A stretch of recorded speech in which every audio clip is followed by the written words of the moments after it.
Can you hear me?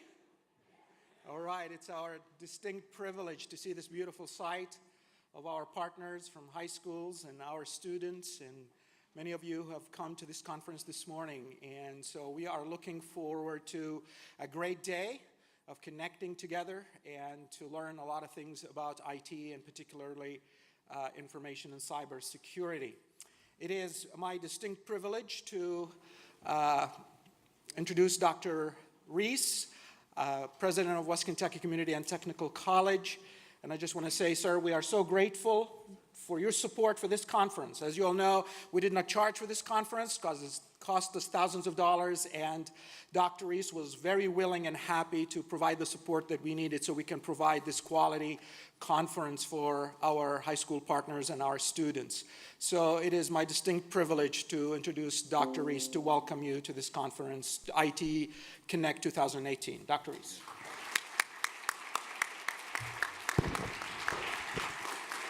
Thank you so much, Dr. Sunway. Good morning, everyone. Is everyone excited to be here?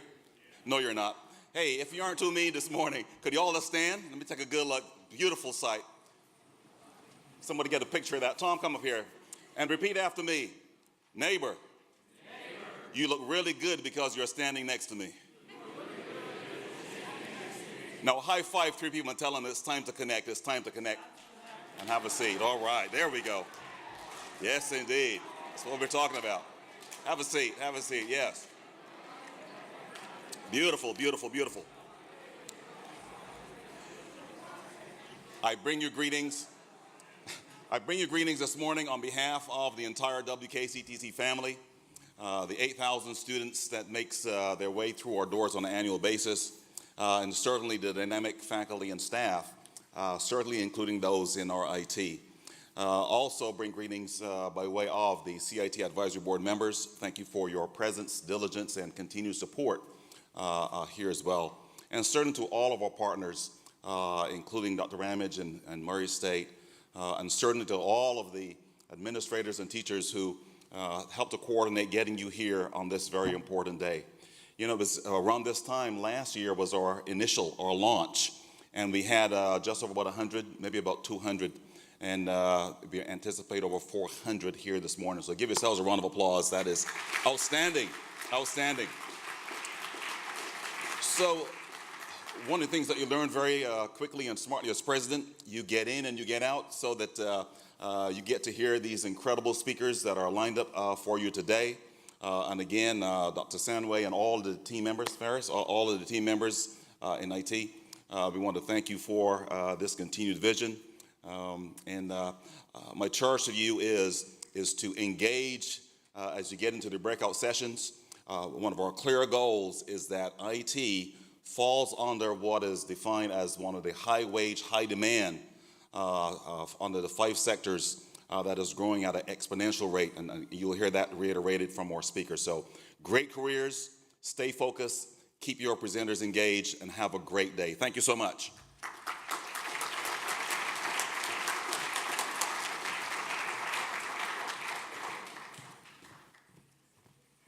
Thank you, Dr. Reese, and I also want to thank Dr. David Heflin, our Chief Academic Officer, for being here for his support this morning. Just some housekeeping elements, just quickly, to let you look in your name tag, look at the back of the name tag. You will see the breakout sessions. So I want you to now start thinking, okay, where you are going to be, which session are you going to attend after the 2 speakers here this morning, and we will give you kind of direction where to go. So there is a session here with Mr. Green. So if you choose that session will be here in the theater, so you don't have to leave. But if you choose the session with women in IT, Ms. Caitlin Rudolph will be introducing that session along with Ms. Crystal Rothrock. And they will be in Crowns 101, and we have people will direct you to that session here shortly after the 2 morning sessions. And then there are another breakout session with Mr. Michael Williams, and he will be speaking also on Rosenthal 111. And finally, Professor John Voss will be in Waller 112. And so what I would like you to do now to decide which session you want to go to, because as you know, today we're pressed for time like an Egyptian mummy. We're going to try to kind of move you quickly to those places so you can enjoy those speakers, and all of them will provide you with terrific information today. And you will see people wearing this wonderful red shirt. And those are our volunteers, and how grateful we are for those who have volunteered today to facilitate this wonderful conference. So if you are wanting to know where the restrooms are, you want to know, hey, you got distracted and you know where the breakout session is going to be that you want to attend, those who wear this red shirt, you'll see them all around. They will be there to assist you and give you any information you would like to know. And there is a lunch. We're looking forward to that. So it's grab a slice and network. So our goal is that you eat that pizza quickly. We are thankful for businesses, partners who are with us today. These are IT companies. There are some hidden gems in our region that if you are in the IT field, you can stay here in the region, not only get quality education, as we hope you will see and realize from the conference today, but you also can find a job here with those companies. IT is growing fast. The demand is growing fast. And with technology, with Smart Kitchen and Internet of Things, everybody will need your help to try to connect them and help them with IT issues. So that is during lunch. So I hope you will be able to connect and ask questions of the speakers. And also, I hope you don't lose this ticket. We are giving 10 Raspberry Pis. They are the Plus Ultimate starter kits with 32 gigabytes. So this is a mini computer, as you know. So we're giving 10 of those during the day. And we're also the grand prize, which is at the end of the conference, will be drawn for this beautiful 15-inch laptop. So we are hoping that you will not lose that ticket, and you look at the numbers that you have, and hopefully you will be one of those winners. All right, it is my distinct privilege to introduce Mr. Forrest Carver. Forrest is a native of this area, and we are so thrilled and happy that he is going to be one of our speakers today. He's a principal cybersecurity engineer with the MITRE Corporation. MITRE Corporation is a nonprofit company that operates multiple research and development centers for the federal government, including the National Cybersecurity Research Center. At MITRE, Forrest leads multiple projects focused on cybersecurity assessments and cyber threat hunting. Forrest received his BS in Telecommunications System Management with a concentration in information security from Murray State University. He followed that a bachelor's degree with a master's in computer engineering and information assurance from Iowa State University. In addition to his education, Forrest has achieved a variety of industry certifications. Forrest is married to his wife Samantha, and together they have 3 sons, Matthias, Caleb, and Gabriel. Outside of work, Forrest stays active in church, kids, sports, as well as enjoying playing music, and he states that he plays several music properly, poorly. And he loves hiking and traveling. Forrest, come up here, and we are delighted and thrilled that you are here. And I know he states that he will be kind of moving around, and I'll try to kind of hook your laptop as you are talking to the audience. You're welcome. Can everybody hear me okay? I really am going to move around and not stay behind the podium because I'm barely 5 feet tall, to be candid, and you probably not see me. And I used to have hobbies, but my youngest son's 4 months old and I don't have any anymore. So, yeah, let's see.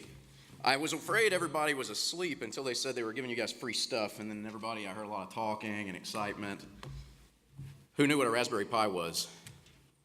Okay, cool. That's a lot of kids. That's good. There we go.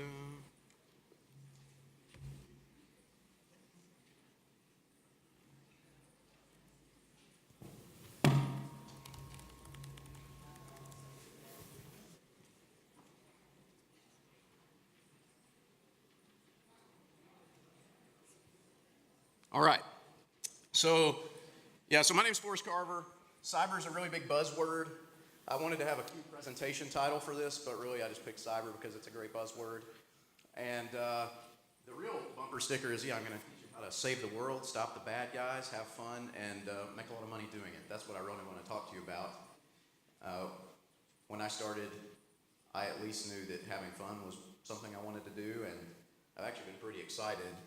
Whether you're in a private company, what I've done has been completely for the Department of Defense since I've been out of school. But it's amazing in this industry. Every day you actually really do make a difference. So I'm going to use references to a lot of different people's work. I'm going to credit them in footnotes. That's kind of for academic purposes and also to keep me honest. A lot of them are smarter than I am, so you might want to hook up with them on LinkedIn. Almost everybody that I might mention to you today would probably pick up the phone and talk to you. So I'm going to start with some videos. The first one is what people think cyber is. The second one is what it actually used to be. And the third one is how it really works today. So this is what I find people think cybersecurity is. Breach. Oh. Firewall 1. We got a problem. What? Someone synced a rat to one of my servers. Remote access tool. We're being hacked. By Locksat? I don't know. But we've been so careful. How could they find us? They haven't found us yet. Just cracked the outer layer of our system. I'll start an intrusion inspection and find out who our rat is. Everybody that does this for a living, it works like this, right? The magic flies around your screen, you get the little alerts, that's how it works. Can you stop it? No. But I can slow him down. It's coming from inside the city, trying to narrow it down. Okay.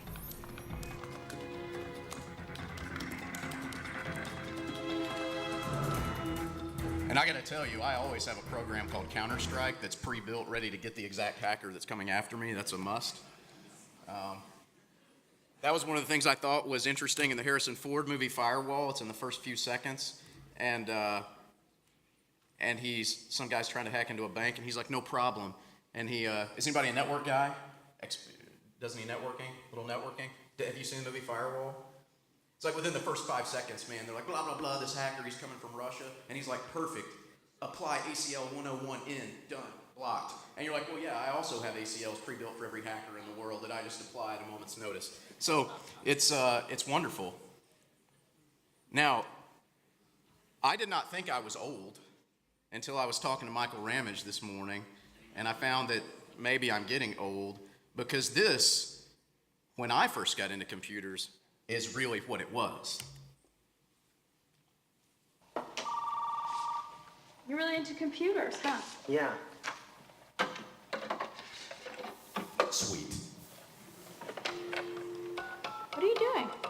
Dying You kids know what a into modem computer. is?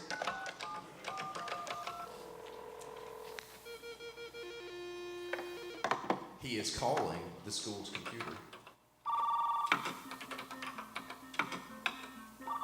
They change the password every couple of weeks, but I know where they write it down.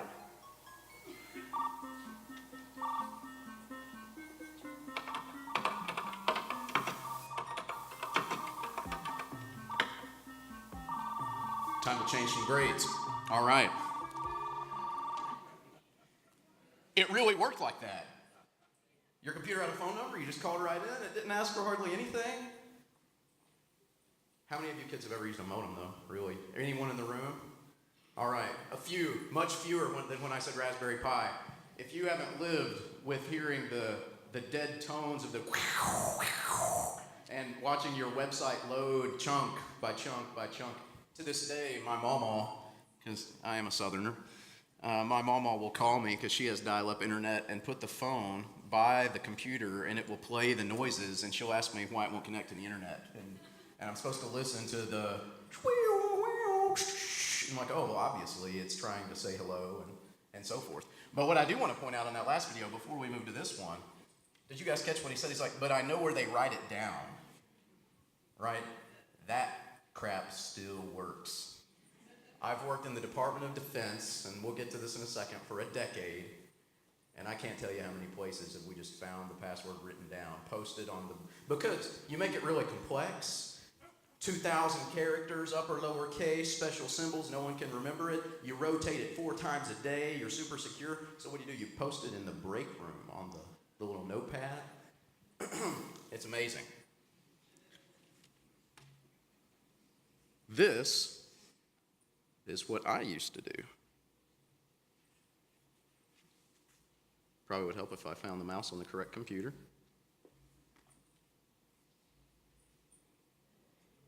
Has anyone seen this movie? All right, yeah, Black Hat, Chris Hemsworth. Did not like this movie. Truth in Lending, did not like this movie. Probably only watched it because my wife has a crush on Chris Hemsworth. But the scene that we're about to watch is very interesting. He's checking his email. Oh no, he's contacted by somebody working with the Chinese.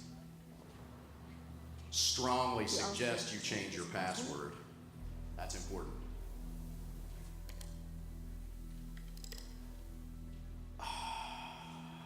What to do? Boom. Of course I need the password security guidelines. It might be 2,000 characters. What he downloaded was the keylogger.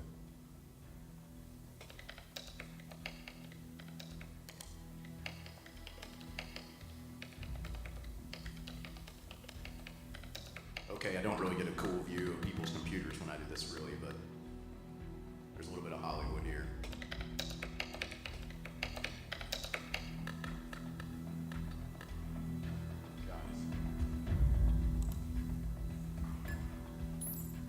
Copy, paste,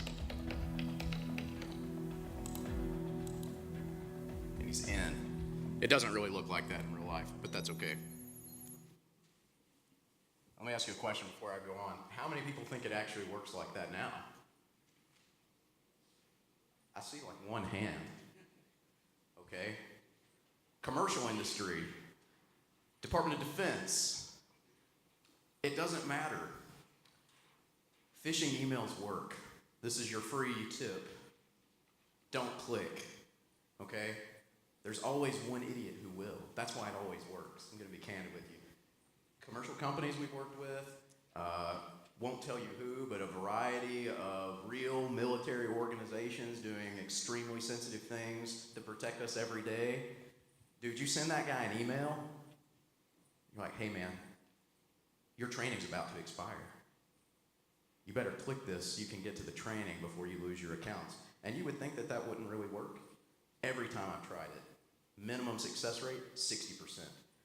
I've sent that email to thousands of people, and in a given event, the most recent time sent it to roughly 100 people, and I got 300 clicks because it was so convincing they sent it to all their friends.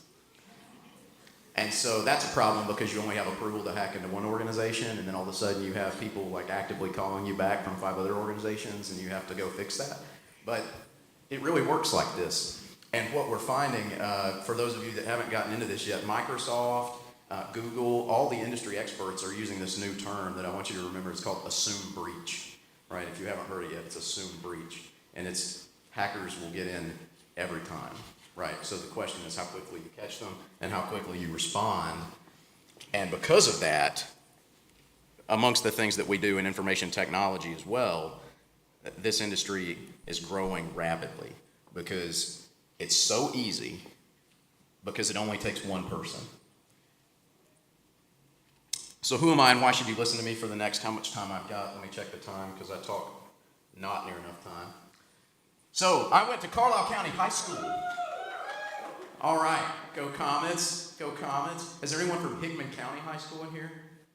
Okay, that's all right. You guys can do the cyber stuff too, I guess. It's amazing the rivalries in high school. I just refused to date a girl from Hickman County when I was in high school. And then you get 10 years older and you're like, man, they had a lot of pretty girls. Why was I not willing to date those people? What was the county line, man? You didn't go across the county line. And admittedly, I met a pretty girl in Marshall County High School and, you know, broke some rules and dated her and it worked great. And now we're married. So I want to tell you, so obviously I did well in my career because I took all the cyber classes in high school. The whole 2 we had, HTML and Microsoft Office. Besides that, I learned how to be a hacker by writing cool games on my TI calculator. Does anybody have games on their calculator? No, this is embarrassing. Kids don't know what fun they're missing. Have you ever tried to write the game Snake? No? It's very exciting. So then I went to Murray State. TSM was honestly a wonderful degree. I didn't know what I wanted to do. I thought I wanted to go to a lot of different schools. Went to Murray State to stay close to home for some family reasons. And I found out I learned more at Murray State than people I work with who went to UK right now, people that went to Harvard, people that went to MIT that I work with right now in my company. I learned more practical knowledge of how to do this job in West Kentucky than they learned at MIT. And we'll talk about that. Michael Ramage will talk to you about that a little bit this afternoon, but it's amazing. Some schools teach this like theoretical pie in the sky, but the schools right here teach you more about how to do the job than some of any of the schools that I've been exposed to since. And then, so I've been doing this about 10 years. I've been an IT guy. I was the deputy CIO. I'm not going to put all this on slides, but I was the deputy CIO for a special operations organization in Africa doing counterterrorism. I left that job, and this is all within the government, did offensive cyber, actually for the military, weaponizing payloads to go after other people's systems, mainly in Eastern Europe.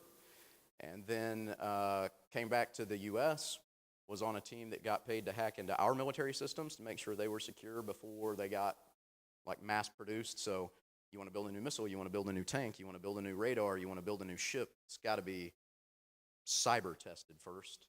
And I was on there's only 5 teams in the States that do that, and I was the ops chief on that team. And go read, if you're interested, there's an organization called the GAO, the Government Accountability Office, and they do some independent reports every year, unclassified. You can all read it. And it tells you how bad our military systems are. Like, you can get in less than 5 minutes on a lot of them. So you can go read that report. It's very interesting. And now I've moved from being the approved bad guy to trying to find the bad guys, and it's really kind of cool. The government has realized that all the sensitive information that we have is actually less of it's on the government systems and more of it's out in company systems, right? Companies that work for the government, because they're the ones designing tanks, designing rockets, designing missiles. And so we got to protect the data there. And so the team that I run now for the government is going out to those company networks, trying to actually find the bad guys. Past year, we found real bad guys in roughly 30% of the companies we've been at. So I want you to help me out so you don't get bored, and I'm going to make sure I don't go over my time. I want you to take a survey for me real quick. Who's got a smartphone? I assume it's safe to say most people have a phone here. Don't know what a modem is, but you got a phone. All right. So I don't know if you can hit that QR code from where you're at, but type in that URL. I'm going to leave it up for a second, and then I'm going to go through some slides with you.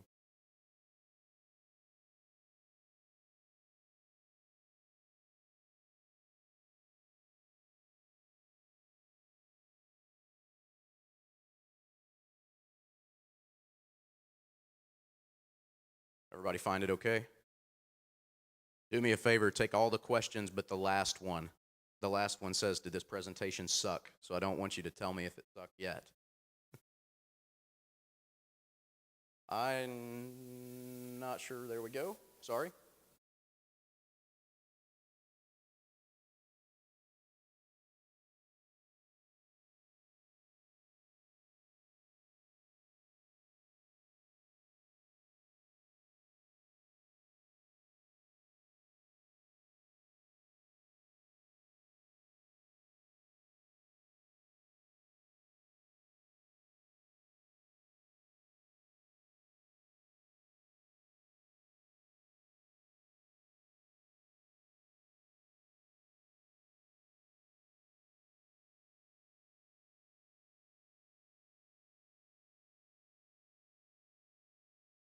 I put the first question as a calculus problem. I hope that's cool.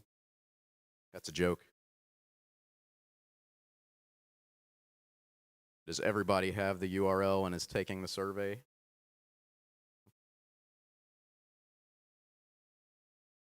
Okay. What's that? Oh, interesting. Oh, interesting. Did anybody successfully get to the survey? Show me a hand. Okay, that's a good enough sample. If you'll roll through it real quick. I just renewed my license, license this past week that should have been unlimited. People could access it, but if not, we'll get a quick sample size.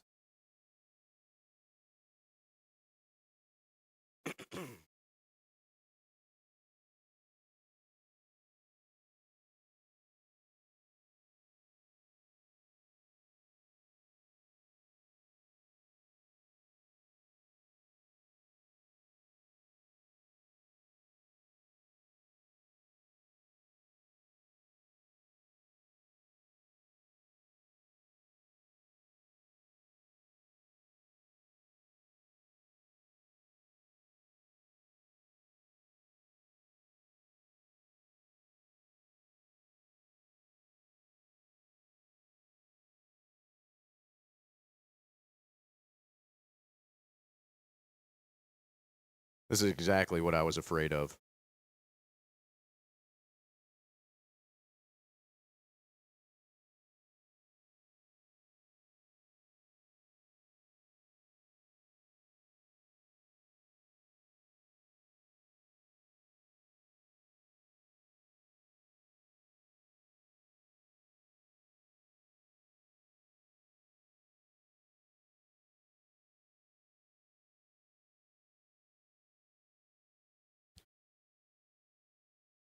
Who was able to finish it? No one. All right, let's do it like this. I'm going to apologize. Technology is sometimes never your friend. I'm going to assume it's one of my friends hacking my computer at this very moment. That's a joke. Here's the deal. Just show me hands. So, how many people are in high school? Okay, cool, almost the whole room. Is anybody in college? Okay, subset. Is anybody a working professional? Okay, also a subset. Why'd you come here today? Question. Yeah, so I've got some questions for you. Because you're really excited about IT and cyber stuff. Is somebody like guilting you into putting your hand up, or is this an accurate? Okay. I mean, it's not the whole room. Okay. Are you kind of interested in IT and cyber stuff? Okay, less hands, so we got some real interested people. Did you come to get out of class? Okay.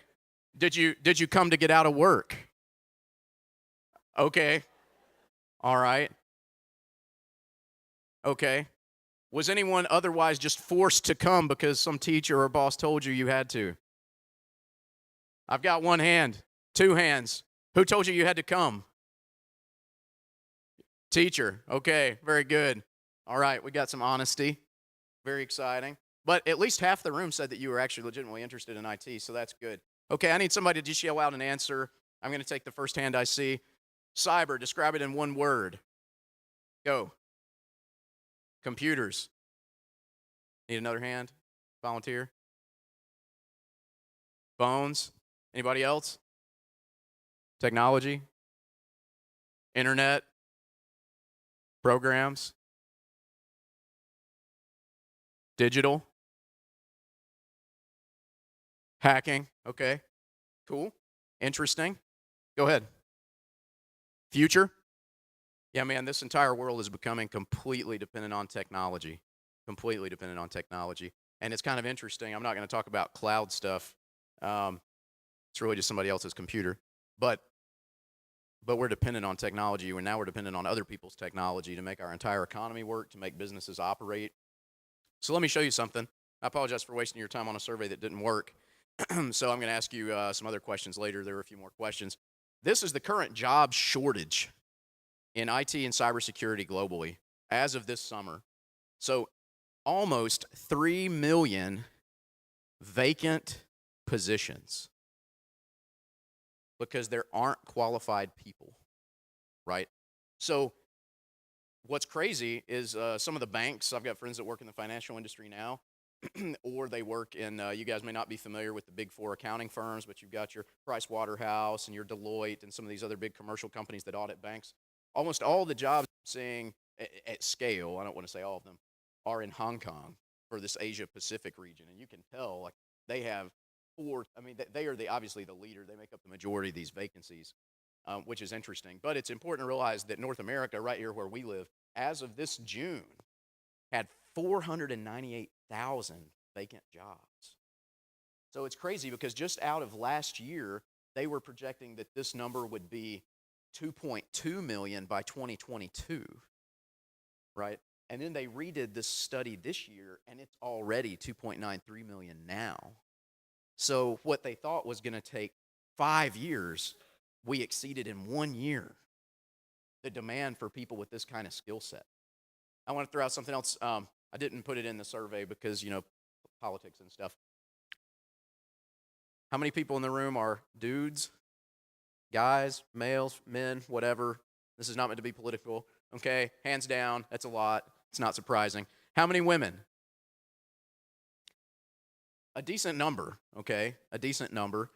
So check this out. There are, I almost want to come listen to your talk at the breakout session, actually. So there's, Accenture just did a study on this. The U.S. workforce, 48% women, okay? 48% women on average, U.S. workforce.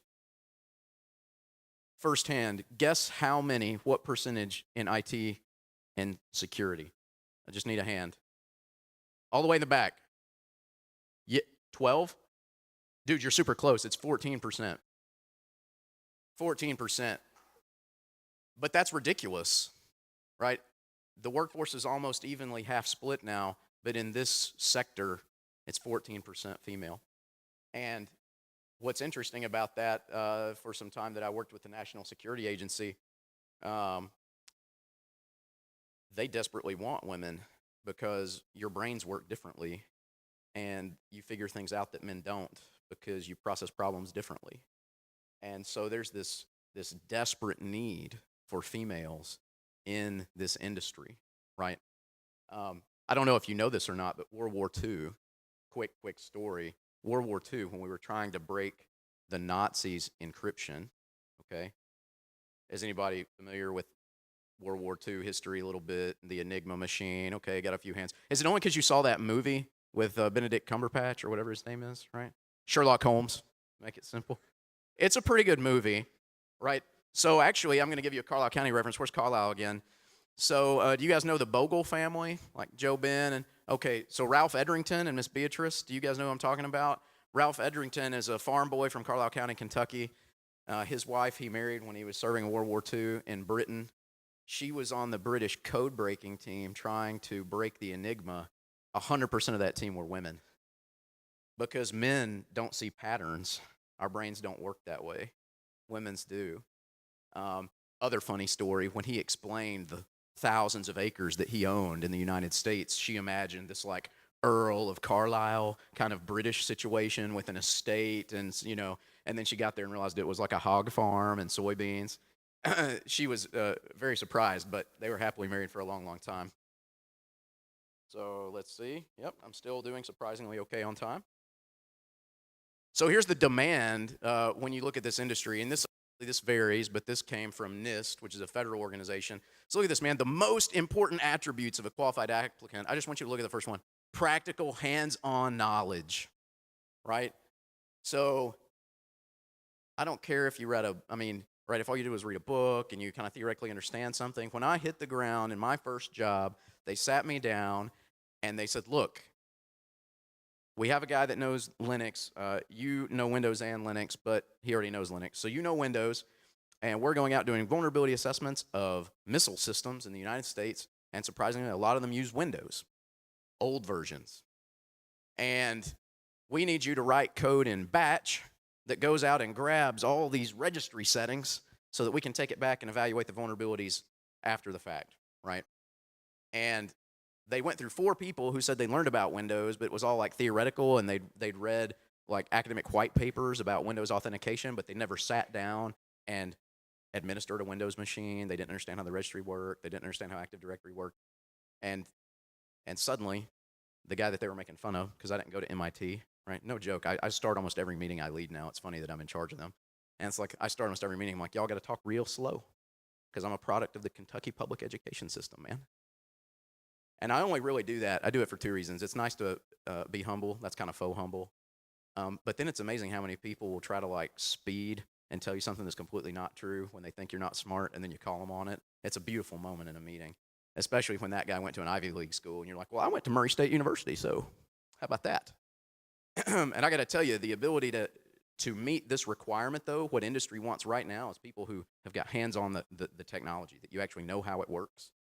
And that's critical. And then this, you can take it or leave it, the degree, but I can tell you, I work in the federal sector. Bottom line is every job, when you want to get into it, it's like X degree level and Y years of experience. That's just how they do it. And almost everything now, they want a bachelor's degree in the federal sector. You obviously see the percentage breakdown. But I've got some interesting questions for you here in a minute that almost go against this. All right, this is... the links are down there. I'm still waiting for approval to just send out these slides. When I can, y'all can have them and check out these things. So the cost of cybercrime, that's the first reference over here on the left. Accenture, the company Accenture did this. There's an average of 130 security breaches per company per year in the United States, right? And that's the ones we catch.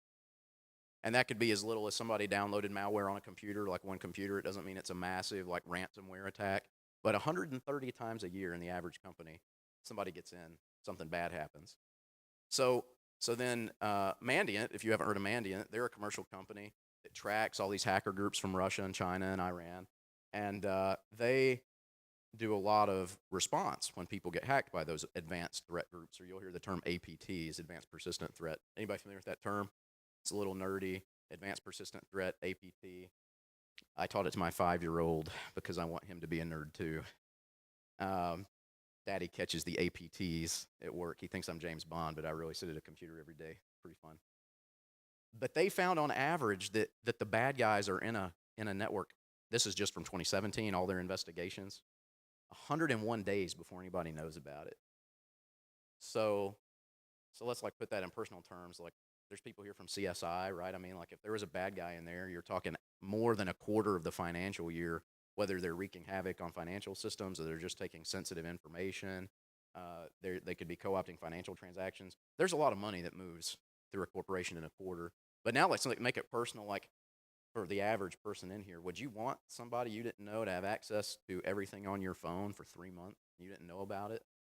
I'm sure you don't have anything sensitive, right? But this is the average. And this is part of why you see that there's 2.93 million vacant jobs in this field, is because there's not enough good people to staff these organizations to catch these things and fix them quickly enough. The average cost, now, okay, this is for like Experian and Equifax, these people that get hacked, or a hospital gets hacked when they leak really sensitive personal information. And they either get sued or the government fines them, okay? So it's worth putting it in context. But the average cost of a breach last year was almost $4 million that the company had to pay. It's a lot cheaper to hire good people than it is to pay $4 million. But the people aren't there, right? So that's where you got to, like, if you're excited about this field, I'm telling you, like, the sky is the limit on being able to have a career in this, because it's only going to get more important, because we're going to depend more and more on technology, right? So it's also worth... I would quickly point out, Forbes did some analysis that cyber criminals, this is not what it costs companies, this is what the cyber criminals are making. Over the last 12 months, cyber criminals made $6 trillion, $6 trillion. Okay. The Austin Powers reference was only for people that are probably born in the 90s that got it.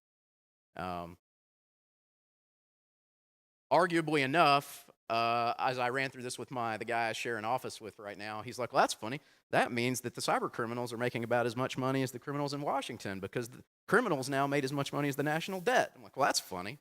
That's an interesting statistic. So at this point, you're probably thinking, blah, blah, blah, blah, cyber. Isn't that just for nerds? Who's thinking that? Y'all be honest. Who thinks this is really nerdy and you would never do it?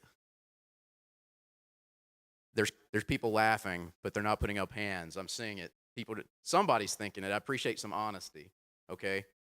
Why would you, just real quick, why are you thinking that? Why would you never do this?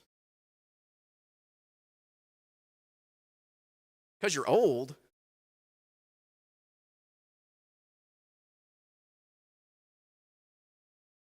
There are so many different areas of this field, though. You can just pick one and be super successful. It doesn't have to be that crazy. But at least somebody was honest. Anybody else just think it seems boring? Okay, you guys are liars. I would ask what percentage of you are going to church on Sunday so I can call your pastors ahead of time to preach on honesty.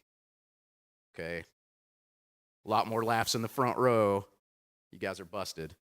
The bottom line is it's not just for nerds, but even if it was, it's for highly paid nerds.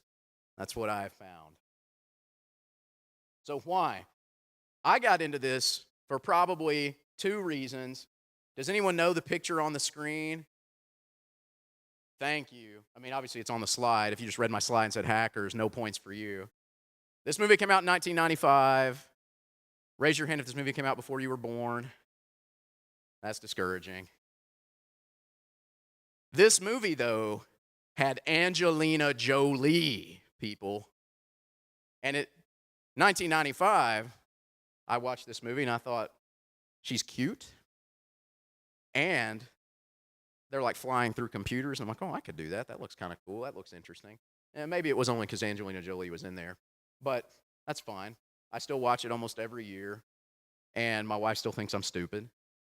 Because the movie's absolutely ridiculous. But also, my dad's computer broke in 1995, and I had to fix it. And I remember, again, this is for you more seasoned professionals, which is really crazy. The 90s weren't that long ago. But like, I remember reloading Windows 3.1 on my dad's computer, and it was like 40 floppy disks in that plastic tray. Who knows what I'm talking about, right? Thank goodness there's some people. Who from high school raised their hands about that? What do you know about Windows 3.1? Oh, yeah? Okay. All right. That's cool. So, in trying to fix that computer, I got interested in this. And then it just kept going ever since. So, I would ask, what is it for you? Try to make sure I don't go over my time limit here. Do you like to build stuff? I'm telling you, like the next app, the next thing that everyone's going to use on their phone. If you like to break things, which is where I kind of went, man, that was a lot of fun, dude. I can't tell you, like, it is drama to go and try to fix something and find the budget to fix it. People who are professionals are going to know what I'm talking about. But it was so easy for me and my team to just walk in and break it, and you just kind of like drop the mic on the table, and you're like, your crap's broke, your crap's broke, your crap's broke, and you pat yourself on the back because you don't care if they fix it or not. You won, which is a bad mindset, but it's still a lot of fun, and then you just kind of leave them to pick up the pieces. Until I moved over to the side where I'm like, holy crap, there's so much bureaucracy involved to get approval to fix the thing, to get the budget to fix the thing. It is harder to fix the things than break the things. If you like to solve problems, puzzles, challenges, like just logic problems, this field is actually for you. If you're creative, I was talking to a friend of mine last night, thought they wanted to be an artist, and then found that doing like actual multimedia design gave them the same creative outlet that they thought they wanted to do in like traditional painting and things like that. And now freelances for a variety of companies doing all their graphic design for their websites and makes an exorbitant amount of money. So if you're just a creative person, if you like to learn new things, if you want to see the world, if you want to stand in front of 400 people, or if you want to sit in a closet by yourself, this field could be for either version of that. I worked with a guy for a long time named Jake, who was probably a functional alcoholic. Has since gotten much better, actually did go to rehab, but is one of the smartest guys I ever worked with, and he literally like never met a customer, never worked with anyone in our company, had an office by himself, and no one ever saw him because he hated people. He was a massive introvert. But made some terrific products. I'm seeing some looks like maybe that whole massive introvert thing appeals to you. So I want to ask you a few questions. First, forget the survey, but I need a hand. Number one place in the world you'd want to visit? Go. Japan. My team, first job out of college, went there 4 times the same year. Right. California, I go there every year. It's very interesting. Somebody else. Been there 3 times. And where I work now, they go 4 times a year. Right? Korea. Interestingly enough, a friend of mine just moved there for 2 years. to do this job, and then he's coming back to the U.S. Dubai. Okay, this is going to be crazy. You won't believe this. Could not get approval from the United States government to go to Black Hat in Las Vegas because it's Vegas, but they shelled out the money to send us to Black Hat in Dubai 8 years ago because there was this massive scandal in the government about this government conference where they rented out all the penthouses in Vegas. And they're like, no one will go to Vegas anymore, but we went to Dubai. Don't worry about it. The government's full of very smart people taking care of us every day, I can assure you. Go ahead. Where? You want to go to Graves County? Bro, I'm going to let you talk to Mike Ramage about cyber jobs in Graves County. Scenic, beautiful location. We can make that happen. Somebody else? Ireland? Okay, admittedly, have not been there for work. I was sent to live in Europe for almost 4 years and went there twice on vacation. It is beautiful. Apple and Google both have massive headquarters in Dublin. Right, massive headquarters. Wales. Okay, so not me. Guy I went to college with, Andrew Childs. Look him up on LinkedIn. Dude's super smart. Works for a company called Spectre Ops. That's like a super high-speed cyber. Thank you for the time. Cyber company now. Anyway, commercial cyber, and was there. He was there for 3 months this past year at a commercial British company. Let me do one more. Austria. Interestingly, I was on staff at the military headquarters for Europe, and our team went to Austria to teach cybersecurity to Austrian officers. Yep, that's cool. I'm telling you, dude, this job will do amazing things. Amazing things. Let me go to this next one.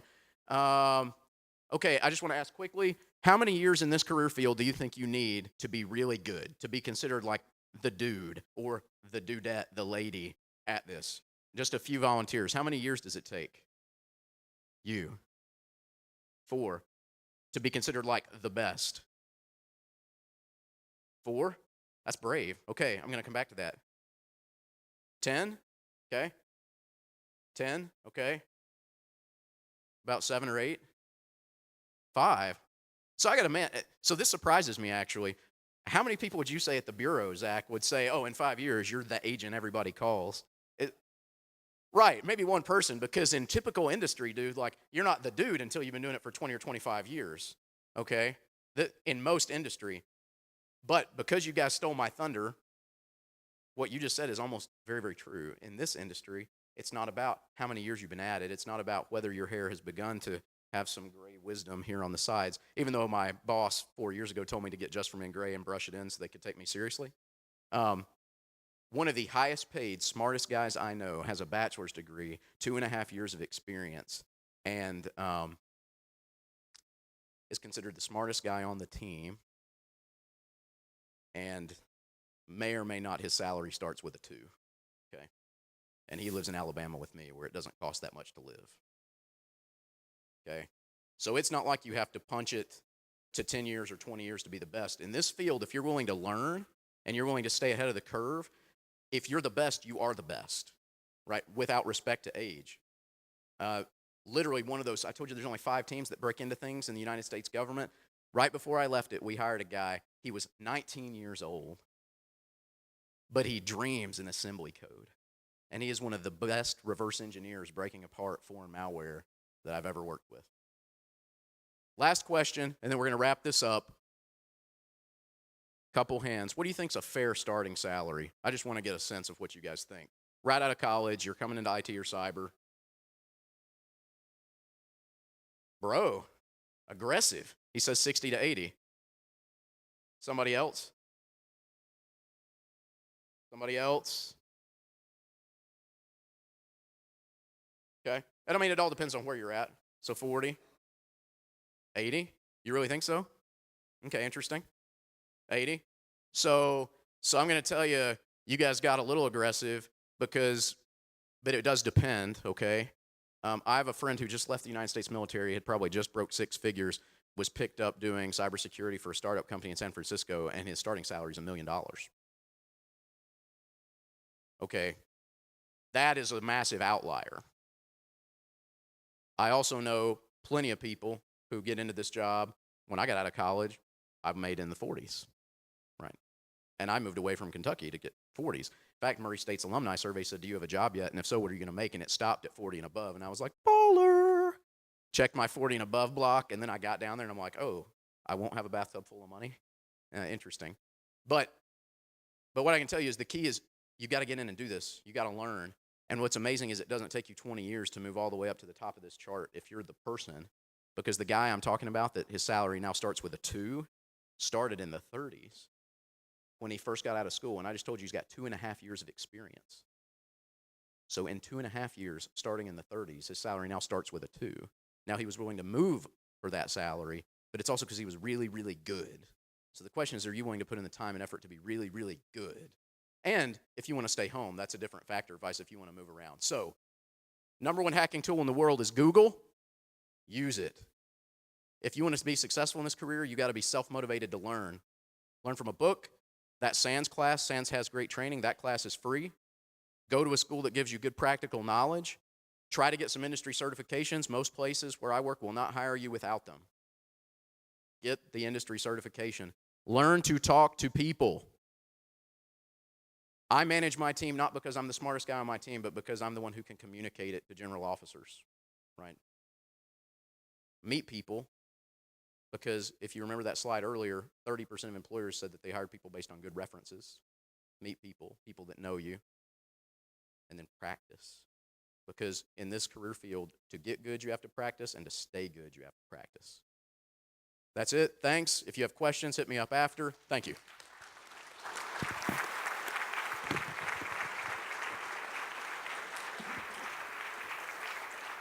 Here's a gift, and then we're going to do that.